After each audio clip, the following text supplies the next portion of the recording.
بھلا جس شخص کا سینہ اللہ نے اسلام کے لیے کھول دیا ہو سو وہ اپنے پروردگار کی طرف سے روشنی پر ہو، تو کیا وہ سخت دل کافر کی طرح ہو سکتا ہے؟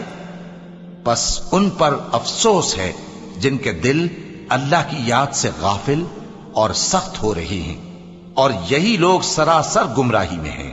اللہ نے نہایت اچھی باتیں نازل فرمائی ہیں، یعنی کتاب جس کی آیتیں باہم ملتی جلتی ہیں اور دہرائی جاتی ہیں۔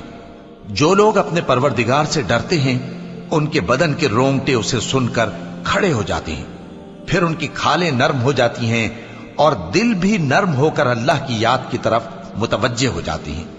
یہی اللہ کی ہدایت ہے، وہ اس سے جس کو چاہتا ہے ہدایت دیتا ہے، اور جس کو اللہ گمراہ رہنے دے اس کو کوئی ہدایت دینے والا نہیں۔